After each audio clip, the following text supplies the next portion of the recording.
Whoa, Jazz. Whoa. Whoa. Okay. That girl.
Good afternoon, everyone.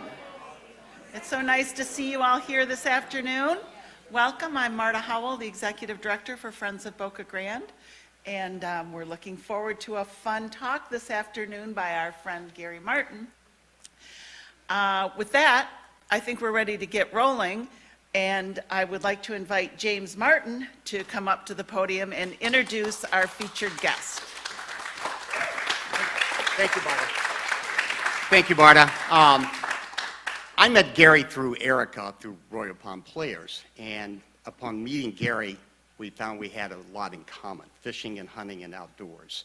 So we became instant friends. I referred to, someone asked, are we related? No, not actually. We're brothers from different mothers, but we're very close, very good friends, and it's nice to have that relationship.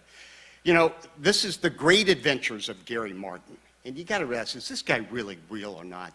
But I got to share with you a few stories as an introduction. You know, you're probably going to see a slide or two of Gary and I. We fished together, we've hunted together, we fished together in Argentina, here, Michigan, Idaho, Wyoming. We've hunted together in Florida and also in Montana. But what you're not going to hear Gary say is that 5.5 weeks before we were out in Montana to bird hunt, he had a knee replacement.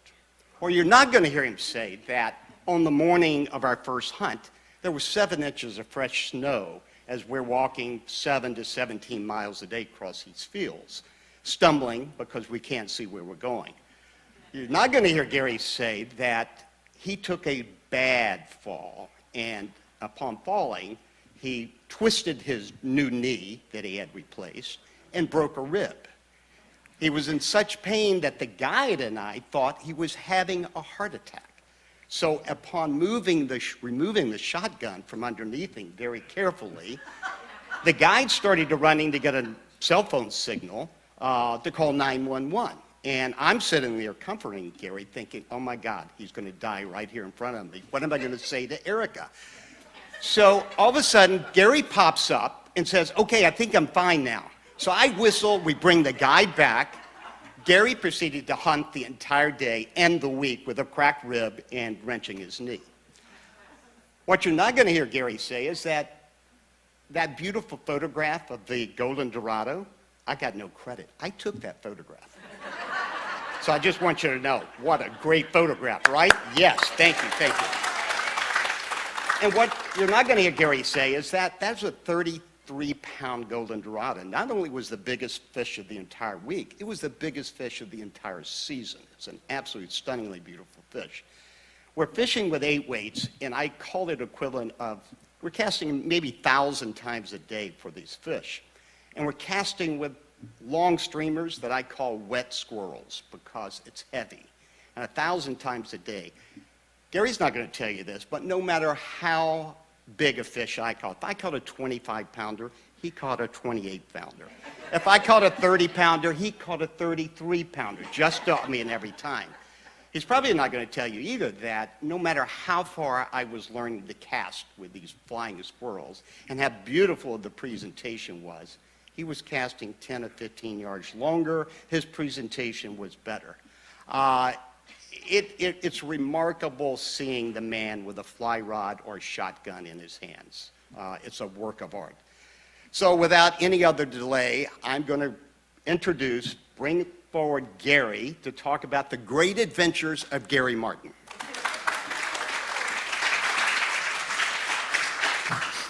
Thank you, Marta, for this great opportunity. Thank you, friends, as well, for the adventure series. Thank you, James, for your kind words. Although, didn't we agree that you were going to work on your propensity for understatement?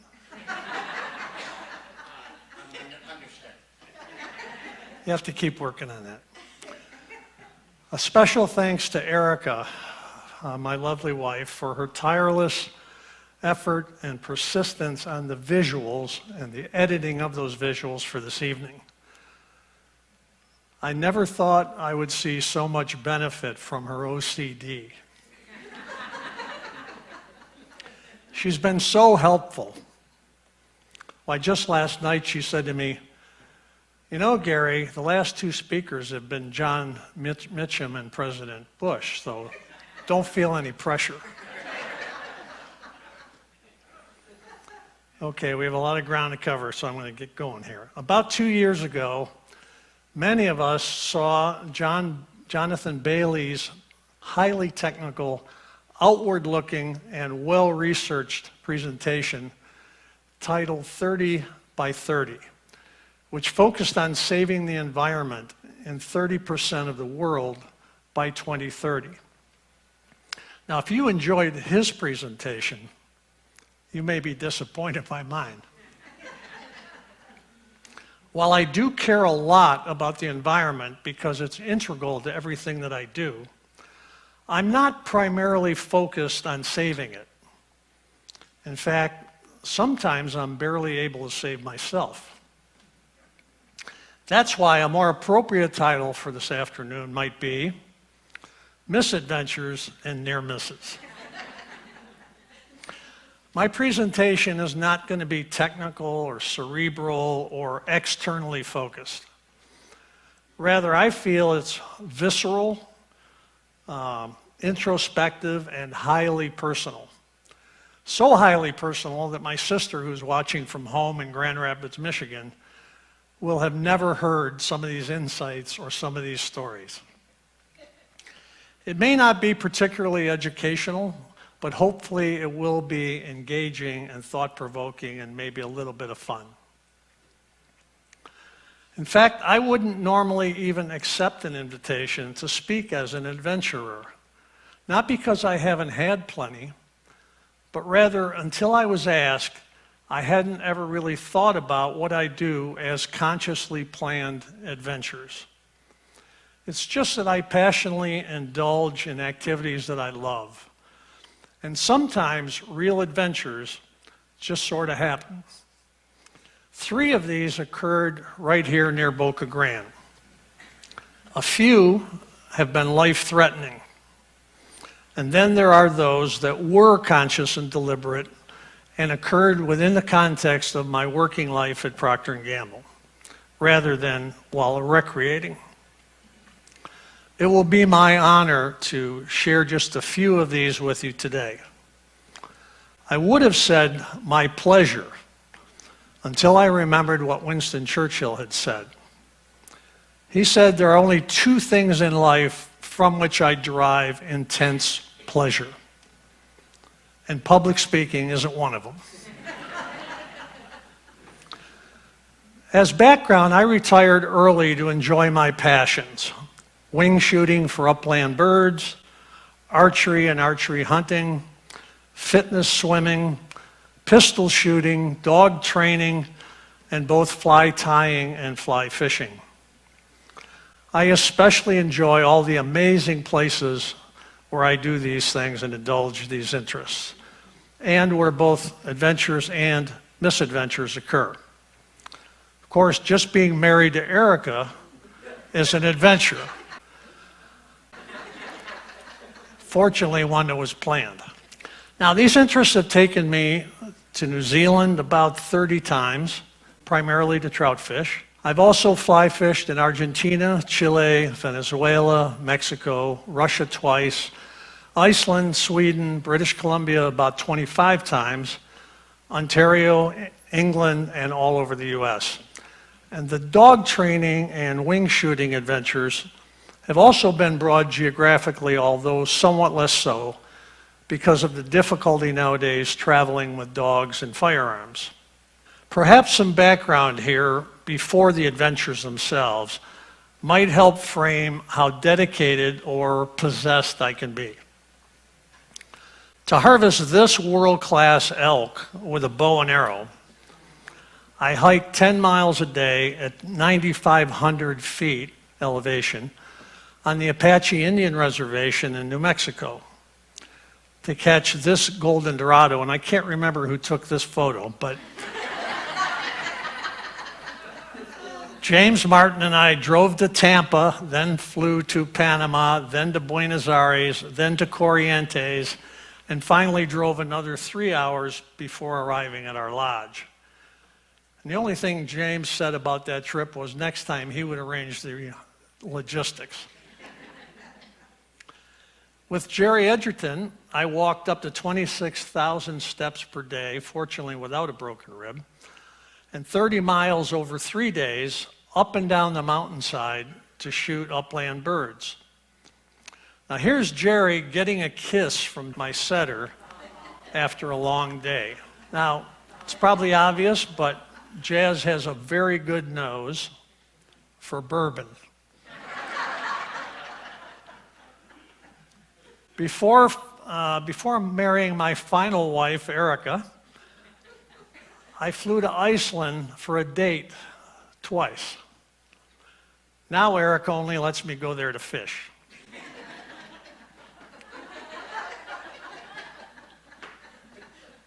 While considering the request to speak here, what piqued my interest and persuaded me to do it was an awareness I had, almost an epiphany, about the why and the how of what I do rather than the what. For me, it's been pretty revealing and a bit humbling. For example, friends tell me that when I'm into something, I'm all in.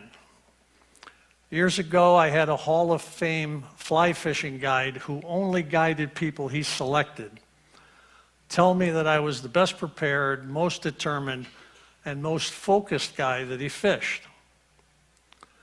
Friends say that I push myself sometimes beyond a reasonable level, spectacularly passing out 3 times from dehydration at a gala Italian wedding, in church, and in front of 5,000 people at a National Geographic presentation somewhat attests to their assertion. These sporting friends say that I can be so intense it makes them uncomfortable. I believe this. I'm sure that sometimes I'm not fun to be with. While preparing for tonight, I've become aware that pursuit of perfection sometimes drives me to stretch my capability and to intentionally make activities more difficult than they would otherwise need to be. For example, while training young dogs, I find it critical to be absolutely consistent. Let's watch this. Here, fetch. Come on, Janice. Right here, fetch, right here. All right. All right, good girl. Come on, fetch. Fetch, come on, bring it here. Good girl. Here we see that even my dogs are intense about studying their craft. Next slide, please. No.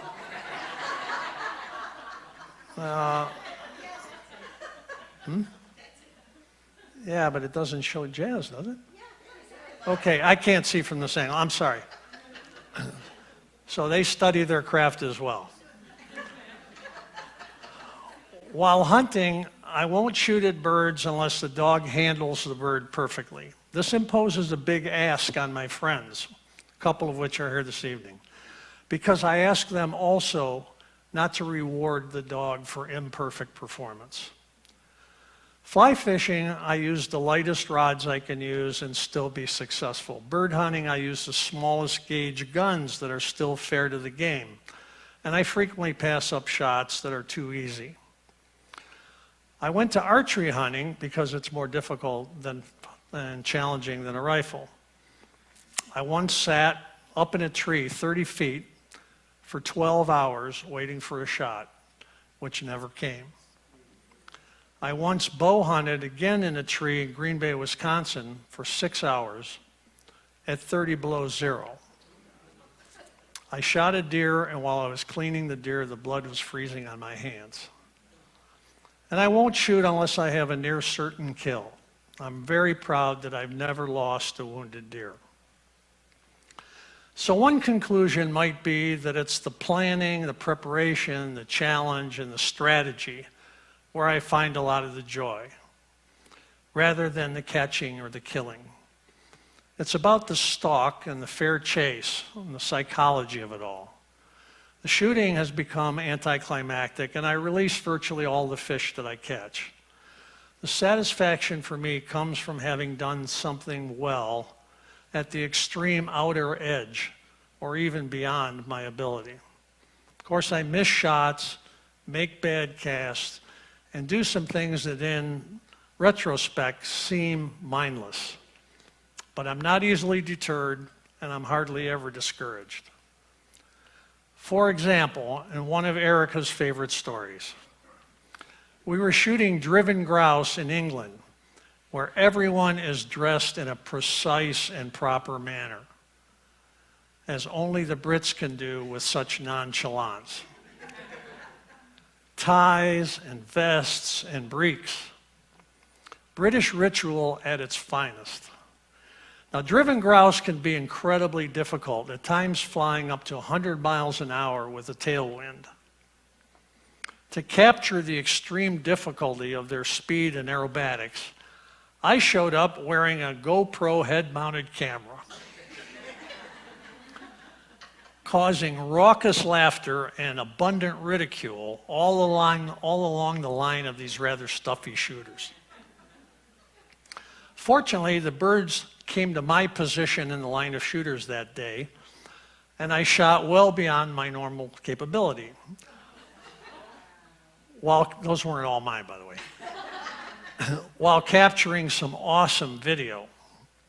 Now, this video was intended to be far more satisfying than the mere shooting.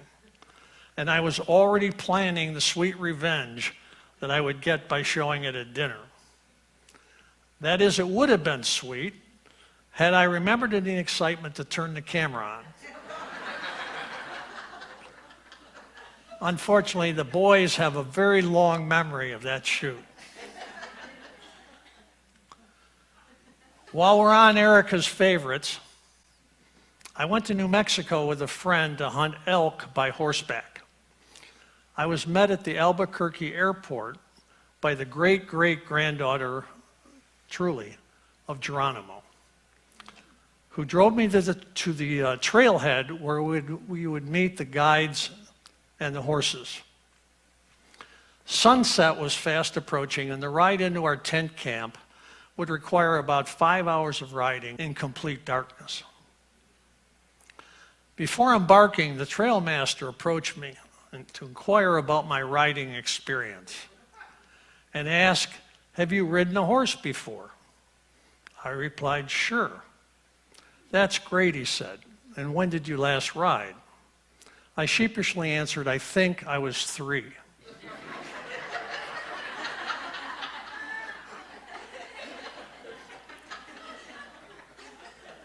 He was speechless. We spent the next 5 days riding up and down the mountains. The only issue I had was that they neglected to tell me that the horse they had selected for me wouldn't get her toes wet. So every time we came to a creek, she would jump across it. And it was all I could do to hang on to the saddle and stay in the saddle. Now, I suspect this may have been the trail master having the last laugh. However, I did manage to get the only elk that was taken on that trip. Okay, here's another unplanned adventure that I think illustrates my personal values and being all in. Now try to picture this. It's northern Michigan the day before Thanksgiving. The snow is 14 inches deep. It's sleeting. And the water temperature in the Pere Marquette River in front of my home is 34 degrees. I'm deer hunting on the opposite side of the river from my home, having worn chest waders to cross the river. I shoot a deer across the river from me, which means he's on the side that I came from. And he rolls down a steep hill into this wild and scenic river. If I don't do something and quickly, he will be lost, sucked under a log jam. That would just be unacceptable. I don't even consider it. Only one thing to do. I strip down to my underwear and dive in. Swimming out to the deer, I pull it by the antlers to shore, where I regain only the first layer of clothing, basically street clothes, and quickly field dress the deer. Of course, that thin layer becomes instantly wet. Next, I run a quarter of a mile back upstream, and because I'm already wet, I wet wade across the river, climb the steep hill to my home, and retrieve a 16-foot canoe from the garage. After carrying it back down the hill to the river, I launch the canoe and paddle downstream to the waiting deer. I'm standing waist deep in the river, loading it in the canoe, when around an upstream bend in the river appears a drift boat with a guide and his 2 anglers. They're steelhead fishing. The guide seems stunned. Calls out to me, "Ever hear of waders?" I reply, "Absolutely, but I don't wear them until December." They are incredulous. So I paddle the deer downstream to the takeout, where a buddy meets me for the trip back to the house. Once home, I stand in the shower for 45 minutes, barely holding off hypothermia. crazy? Maybe. But one of my most satisfying and memorable deer hunts. I have to admit, though, swimming nearly naked in 34-degree water with a dead deer was all in. I don't know if this swim qualifies as a full-blooded adventure or not, but it was an outcome of a personal standard that began with my father saying, "Son, if you kill something, you can't waste it." Parenthetically, as an 11-year-old, I once shot a robin out of the air with an arrow. My dad unfortunately observed this miraculous shot without feeling the same awe that I was feeling. I don't remember Mom's recipe or what that robin tasted like, but that was the last robin I shot. Clearly, the dining aspects of this adventure weren't intentional. But why? Why make things more difficult? Why risk personal injury? I certainly love my life, my wife, and I look forward to hopefully many more years of these pursuits. While it's true that some of these adventures and misadventures I've found myself in resulted from intentional choices, for example, those related to my business career, others were merely the result of pushing the personal envelope and occasionally ending up in the right place at the wrong time. So why? In the most simple terms, I believe now that I push myself in pursuit of perfection, in large part because of the early guidance, again, that I got from my dad. Let me explain. I was adopted at age 4 months through the church by an amazing middle-class set of parents in Niagara Falls, New York. My father was a very gifted welder, cabinet maker, electrician, and mechanic. One of these guys who could do virtually anything with his hands. As a welder, he worked with exotic metals and was among the first to do so, and was chosen by the military, even though he had never served, to weld on the Hiroshima bomb. Although he had terrific grades, he was unable to go to college as he was the second youngest in a family of 7 brothers and sisters. He was a devout Christian, head usher in our church. I never heard him swear. My mother and he had an understanding that they never went to bed angry. Net, a man of few words, high principles, and equally high expectations. On rare occasions, he also revealed a wry sense of humor. Even though I was successful in sports and with schooling, especially with competitive swimming, Dad never asked to see my grades. It was simply understood that they would be the best that I could do and that I would go to college. While I know he was proud, he never expressed an expectation that I should break state and national records or become an all-American swimmer. Rather, he just expected my best. For him, good enough just wasn't. For example, once at a prestigious swim meet where I won both my events, he walked out because he knew that I hadn't given my best. And because he knew that I knew, he never mentioned it. By the way, that was my last swim in high school and my last chance to break my own state record. Dad's behavior at this meet was a reflection of 2 values that he lived by besides never waste game. They were can't, never did anything. And if it's worth doing your best. These weren't slogans to him. He didn't care if I lost races or didn't get all A's, as long as I had done my best. The only time he did make a demand of me was when I was about to graduate high school. A legendary coach thought I had a reasonable shot at the 1964 Tokyo Olympics, and he wanted to train me. But this would have required me to take off a full year before going to college, swimming about 9 miles a day. Dad pretty much insisted that I go directly to college. He wanted to be sure that I would have a better career than what he felt he had had.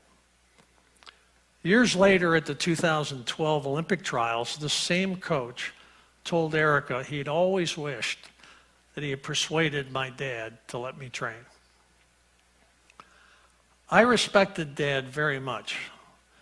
So when he approached me with great gravity and a somber demeanor, he had my full attention. He said, "Son, your mother and I need to have a serious discussion with you." I was a senior in high school.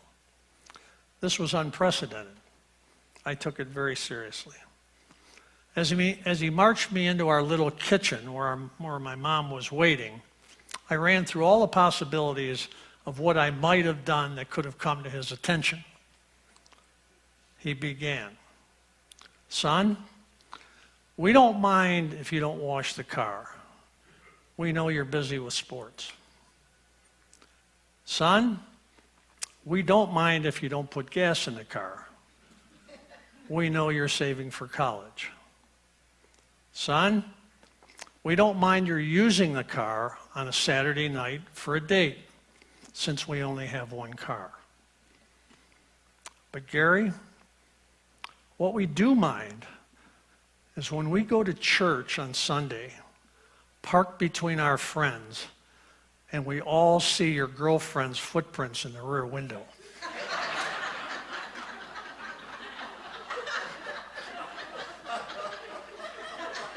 See, he did have a sense of humor.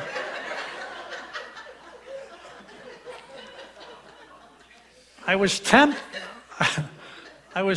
to reply with the assurance that I was indeed only doing my best, but decided I'd just better take my lumps. What's the insight in all this?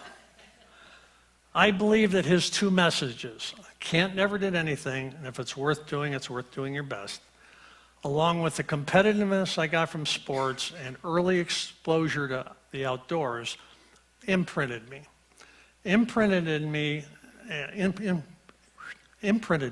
installed a drive to be the best I can be. And importantly, an inclination not to be concerned about or distracted by risks, fear of failure, or potential consequences. For example, as a teenager, a friend and I had two rather unusual venues for water skiing. The first was narrow country roadside ditches that contained about 10 to 12 inches of water. One of us would drive the car 30 miles an hour while the other skied in the ditch. The second venue was even more stimulating. We skied in the upper Niagara River above the falls, but so close to where the rapids began that the spray from our skis would reach the rapids. No oars, no spotter, no anchor in the boat. Now today you could never get away with that, and most teenagers thankfully aren't idiotic enough to try. Beyond this early imprinting, I'm not sure exactly what role genetics play. So let's see how this imprinting played out in a working life context. Some background. During the 90s, I was responsible for Procter & Gamble's worldwide product supply system. That included everything from the purchasing of anything we purchased, the manufacturing of all of our products, all of our engineering, distribution, and customer service. So raw materials to Walmart. Our objective within that organization was to become a source of competitive advantage for the company in ways that would be largely invisible to our competitors, such as with our internal cost structure. Our rallying cry was competitive advantage through stealth. This was symbolized by the F-117 stealth fighter, and a replica of the stealth fighter was awarded to any manufacturing facility anywhere in the world that achieved very challenging predefined goals. In preparation for our annual senior management meeting, I decided I think I'll try to borrow a stealth fighter for a real stealth fighter video for an inspirational celebration at this meeting. Long story short, I called Norm Augustine, a Procter & Gamble board member, who at the time was the CEO of Lockheed Martin, who produced stealth fighters. He was also a former undersecretary of the Army. I called to see if they were producing any, and he said they weren't. But he referred me to a 4-star general at the Pentagon. This rather abrupt general commented that I was insane and hung up on me. Not to be deterred, a quality I mostly attribute to my mother, I called another board member, Dick Cheney. Dick asked who the general was and said, "Oh, I know him. Let me see what I can do." About 15 minutes later, my direct phone line rang. "Is this Mr. Martin?" "Yes, sir, General. Where do you want it?"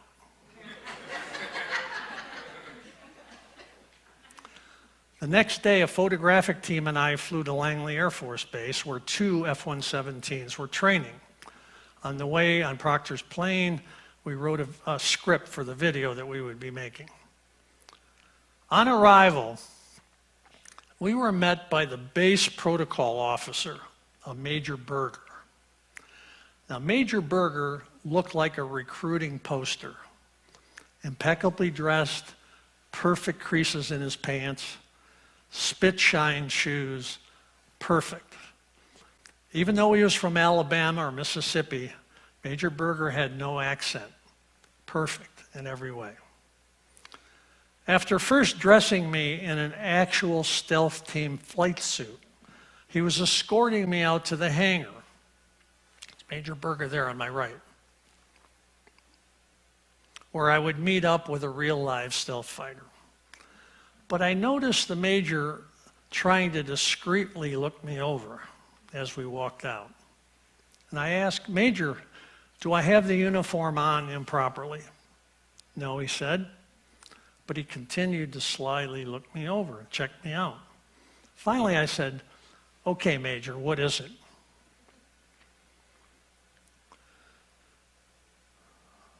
Okay, I got ahead of myself. Then, with a deep Southern voice and accent, which Erica won't let me emulate, he said, "You must have some heavy shit." "Excuse me?" He repeated, and went on to say that the whole base was talking about these civilians and how they might have gained access, unprecedented access, to a stealth fighter. "Mr. Martin, sir, I gotta know. I just gotta know. How did you do it?" "Well," I said, intending to have some fun with him, "it's no big deal. I just called a friend, told him I wanted to borrow a stealth fighter, and he arranged it." "Mr. Martin, sir, I gotta know. Who's your friend?" "You know, Dick." "Dick who?" "Dick Cheney." "Oh, Mr. Martin, sir, you do have some heavy shit." We spent the next 4 hours creating a video that became the opening for our annual meeting of the top 500 product supply executives. Here we are at work.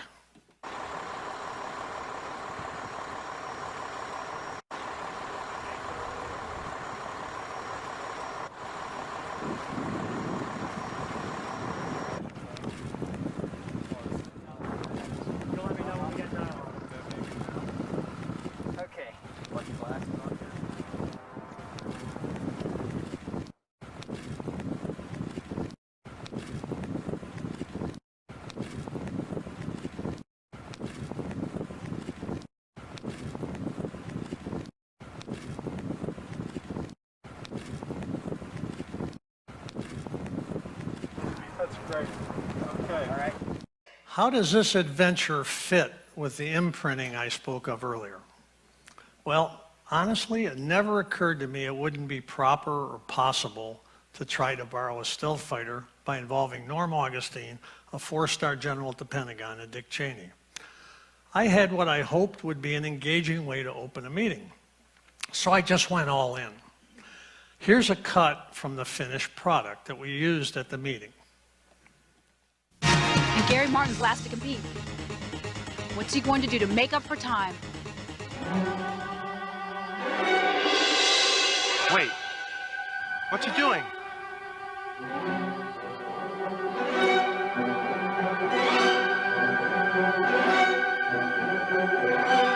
Oh, yeah. We should have known. He got transportation. Look at him go.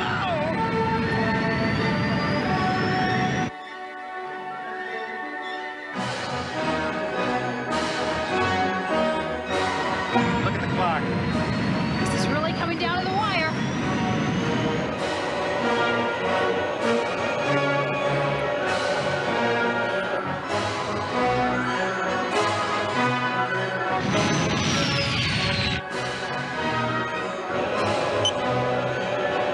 Can he do it?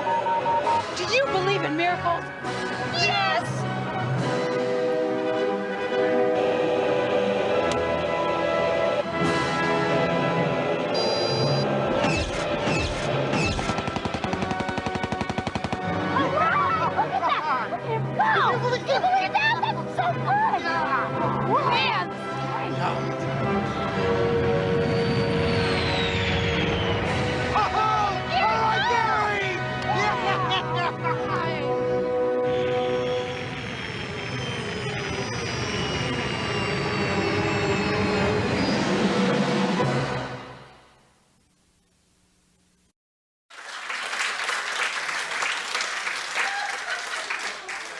Now,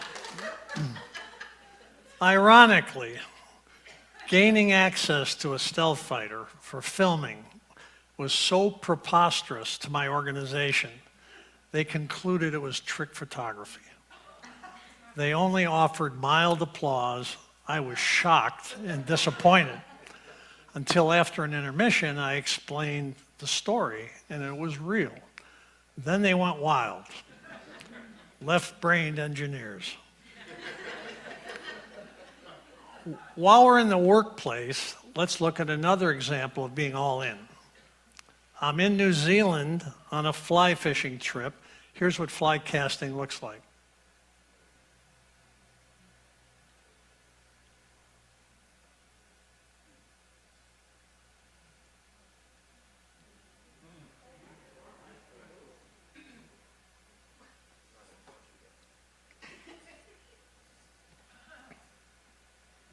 So we had another annual meeting coming up, again involving the top 500 executives. We had just concluded a highly successful first 5-year goal period, and I wanted to both celebrate and launch what would become our second 5-year commitment to audacious goals. I thought about it every day while I was fishing in New Zealand. How could I reward their accomplishments, motivate them to dedicate 160 manufacturing facilities around the world to another 5 years? On the way to the airport before leaving New Zealand, I decided on the theme, which you've already seen, another leap forward. So I asked our driver to stop at the Kauaru Bridge, where bungee jumping was originated. I asked my starter wife to record on a camcorder an impromptu introduction to the meeting with the bridge in the background.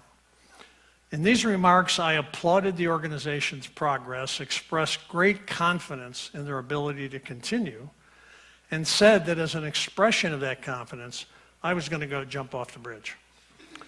Here's the video.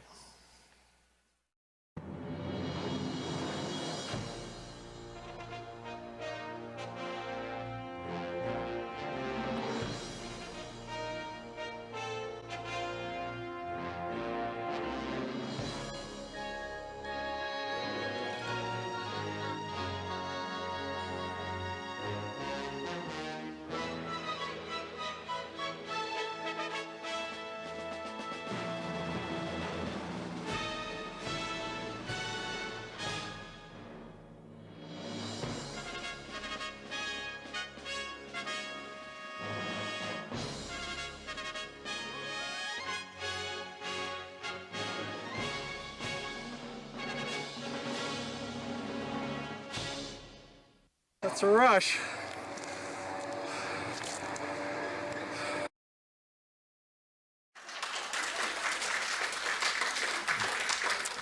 Sadly, once again, they thought it was trick photography. Until I reassured them it was real. Do they ever learn? Now, bungee jumping and still fighters were fun. Some of my misadventures weren't. Some were terrifying. I'm home from college and roughed grouse hunting with an adult neighbor south of Buffalo, New York. Grouse hunting normally occurs in very thick woods. The shooting is very challenging as the birds are very nervous, quick to flush, and extraordinary flyers. Hunters are armed with shotguns, much like quail hunting, except in much thicker woods. My adult neighbor, Smitty, and I are walking along about 20 yards apart. Without a dog to help, we're being as quiet and stealthy as possible. As I look ahead, I see a dog appear, and then quickly several more. They are completely silent. They are scruffy and a mixture of breeds. One looks like a cross between a fox and a dog. They are the pack of wild farm dogs I've heard about, but have never seen. As I say, they're wild, living off what they can kill, mostly cows and deer and other domestic dogs. Much like wolves, except without their fear of man. Possibly rabid. At first, they don't notice us, but then quickly they do, and immediately set a course toward us. When they're still 100 yards away, I yell to Smitty, "Hey, look at this. We have a bunch of dogs coming." At first, I'm sort of happy, or at least curious to see them. I'm not yet scared.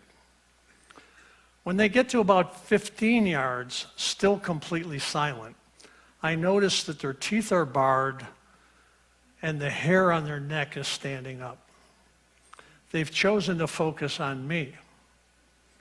Now I'm aware I'm in deep trouble. I'm terrified. Smitty is too far away to help. There isn't time to climb a tree, and outrunning them is out of the question. Fortunately, I'm carrying a 16-gauge Ithaca pump shotgun that's loaded with 5 shells. At 10 yards, just as the leader starts his spring, I shoot him, and quickly the one behind him. They're down to 5 from a pack of 7. Growling now, they shift their attack to Smitty, who shoots one and wounds another. They're down to 3. They flare away. I totally lose it. I can't stand up for the adrenaline. Smitty is badly shaken as well. It takes a while, but we eventually resume our hunting. Later, I notice the fox-dog mix slinking along parallel to me, like a cat, about 20 yards out. He's alone, still apparently hungry, but less courageous without his buddies. I pepper him with birdshot, but it's not lethal. Smitty and I decide maybe it'd be best to call it a day. I call this an unplanned adventure or misadventure, which of course didn't quell my love for hunting or dogs. Closer to home, I'm waiting alone with a fly rod near an area we call the playground.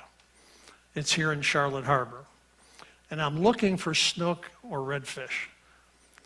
It's foggy, and through the fog, I hear what sounds like a baby crying. As I continue down the shoreline, the crying becomes louder. So then, through the fog, I see a gator swimming toward me along the shoreline. It's maybe 25 yards away. Since it hasn't seen me yet, I'm wondering, would I be best to silently withdraw or to rustle my legs in the water to let it know I'm there. But before I can decide, it swims closer. Now it's 15 yards, and I see it's not a gator. It's a panther carrying a kitten in her mouth, which is the source of the crying. She sees me at about the same time I recognize her. She glares at me with a guttural growl, apparently deciding whether I'm a threat to her kitten and what her next move will be. After what seems like a very long time, she takes a last look, spins around, and swims across the narrow cut that I'm waiting and flows up the mangrove bank to dry land. Her full length and long tail are clearly visible, even in the fog. She shakes off and disappears silently into the mangrove. I continue fishing. What else would you do? But I'm not totally focused. In fact, this adventure brought new meaning to the term wet wading. I've had one other confirmed sighting of a panther in the harbor mangroves, but it wasn't at all threatening. Here's another unplanned misadventure close to home. I'm wading a sandbar with a fly rod again across from Pineland Marina. I'm looking for redfish. And I've beached my flats boat on the sandbar, which is the first and only time I've ever done that rather than anchor. I'm focused, looking for a tail or a wake to reveal a fish. This spot has been good to me, so I figure they're here. I just have to find them. But then I get this weird feeling that I'm being watched, and I am, by him. About 75 yards up the bar I'm standing on, this enormous boar hog has appeared. He's come out of the mangroves that joins the bar, and he is seriously upset. He breaks into a dead run toward me, full-on charge. Thankfully, I'm only 15 yards from the boat. It's a race, and I get to the boat before he gets to me. I push off, jump in the boat, thinking that I'm good. Surely he won't come into the water after me, but he does. He wades in up to his chest and closes to within about 8 feet of me, grinding his cutters before returning to the bar. I'm okay, but I'm seriously shaken.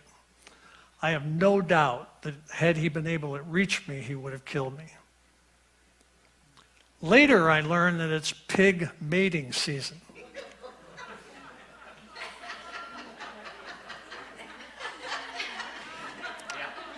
When the boars become even more aggressive than a female with young. Apparently, I represented some sort of threat to his fun with ladies, or maybe he thought I was one of the ladies. Now when I wade, I usually carry a chest-mounted titanium pistol called the Judge in .45 caliber. Even the score a little bit. Finally, let's look at a Western adventure. Here's a look at a home I built in remote Montana in 2008, 2009 on 1,500 acres of land. It was 9 miles south of Roy, Montana, a town of 80 people. Biggest problem in the high school was crystal meth, followed closely by teen pregnancy. While it's remote and very windy, it's filled with elk and mule deer and white-tailed deer and 4 kinds of game birds. It's paradise for me. Unfortunately, the only appeal it provides to Erica is for conjugal visits. Most of the rest of the time, I'm pretty much alone. Let me rephrase that. I am totally alone, 100% of the time, except for male hunting buddies. In November of 2012, I invite a buddy to bird hunt, and the hunting is great. I've built a roaring fire in the wood stove, and we're into some good bourbon. He decides to turn in about 10 p.m. Because Hurricane Sandy is raging up the East Coast, I decide to stay up late and watch the news. Before the news comes on, I jump in the shower. When I come out, the ceiling is on fire. I'm naked and he's sound asleep. I fill a pot with water and throw it on the ceiling, which has no effect. And I yell to John that we're on fire. It's impossible to describe what I'm feeling. I throw on only a pair of pants and shoes, grab a ladder, climb up on the roof with a high-pressure water hose. I'm terrified that I will fall through the roof into the fire. But I have to try to put it out, to do my best. It's quickly apparent that without an axe to open up the roof, I'm wasting my time.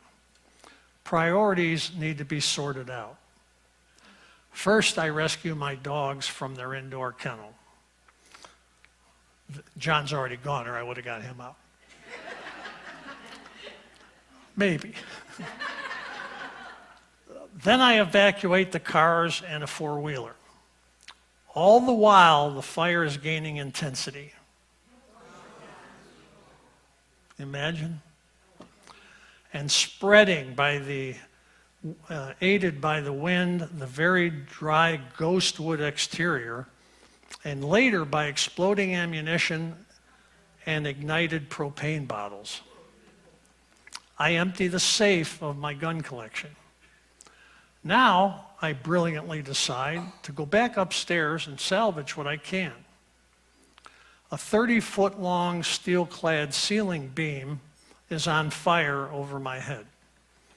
It comes loose from the ceiling and lands on a custom leather couch less than 2 feet from where I'm standing.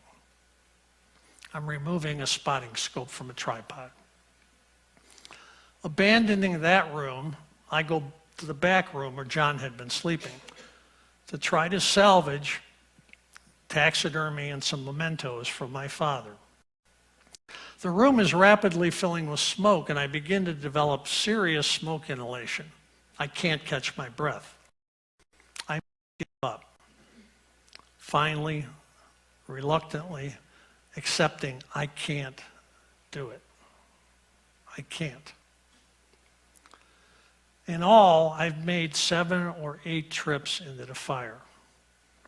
Finally, I go down to the floor on my hands and knees, put a bandana over my mouth, and crawl down the inflamed stairway on my stomach. By now, it's an hour and a half since I first exited the shower. The local volunteer fire department has finally shown up. There's nothing they can do but keep the fire from burning up half of Montana. Propane is exploding, and it sounds like a war as ammo goes off. The vehicles are parked over 100 yards from the fire, and still the dogs and I can barely stand the heat. Later, the insurance company determines that the source was either a faulty wood stove or faulty wiring. But the fire was the hottest he had ever investigated, and there was no actionable proof of construction flaws. Everything, washer, dryer, refrigerator, freezer, stainless steel dog sink, completely incinerated, gone. Here's the home the next morning. Heartbreaking. Heartbreaking. In hindsight, I'm not proud of my actions that evening. In fact, I'm pretty embarrassed. I risked my life for material objects and mementos, but I was driven to try to do what I could, my best. Nothing much else to say about it. I was compelled. I had residual effects, both physical and anxiety, for months. along with a raspy John Wayne voice, and a friend who isn't anxious to hunt with me again, or especially to sleep over. Accepting that I couldn't determine or control the outcome was very difficult for me. These are just a sampling of my adventures and misadventures, truly. I have quite a few more that all could have easily resulted in my death. I've even considered a book titled My 9 Lives, but that really doesn't work because frankly there are quite a few more than 9. In conclusion, don't waste game. Never did anything. If it's worth doing your best. Sports, genetics equals all in. Bottom line, I've learned a lot about myself in putting this together and the why and the how of what I do. And for that insight, I thank Marta and friends, and especially all of you. Thank you for coming. Perhaps in the future, I'll be a bit more circumspect in pursuit of my passions, but don't bet on it. Thank you.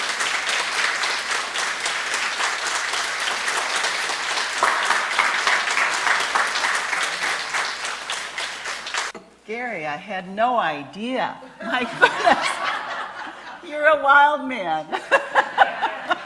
Tell Erica that. Thank you so much. We Thank do you. have a few questions, and you can text them to me. There's the number, and I can see what you've got. But I want to start out by asking, you talked a lot about the influence of your father on you. What about your mom? Did she have any kind of influence on you? Yes, that's a really good question. I think in a family, my guess is that you have mother's influence, dad's influence, and you probably have some influence that overlaps. So overlapping area might be your faith, your religion, honesty, respect for others. So I've talked mostly about my dad, which I would summarize as inspiration and aspiration to try to be my best. My mom's influence, I think, was very complementary. It was very much determination, grit, mental toughness. That, along with my dad's inspiration and aspiration, I think was a good mix. I mean, I could tell you a quick story about my mom. Unfortunately, she had stomach cancer, and they surgically removed as much as they could. 12 years later, came back as pancreatic. During pancreatic, she went from 130 pounds to 88 pounds. Her last 4 weeks, she lived on frozen Gatorade ice cubes. Aw. So we got the family together to say goodbye and tell stories, as you do. And she said she had one regret. And I said, what's that? She said, I regretted waiting 7 years to adopt. Oh. And I said, why did you wait 7 years? And she said, because for the first 7 years, I wasn't sure I could be the mother I wanted to be. About a week or so later, I was on a business trip in Asia. Somehow she tracked me down, and she said, I've got to ask you something. I said, what's that? She said, would it be okay with you if I died? Or do you want me to hang on? So, of course, I said, go. She did. Well, now I can't talk, Gary. Oh, she was a tough cookie in a good way. That's wonderful. All right, let's both of us collect ourselves here for a minute. I was also interested, you obviously you were adopted, and you talked a little bit about that, but what role do you think that genetics played in your passions and drive?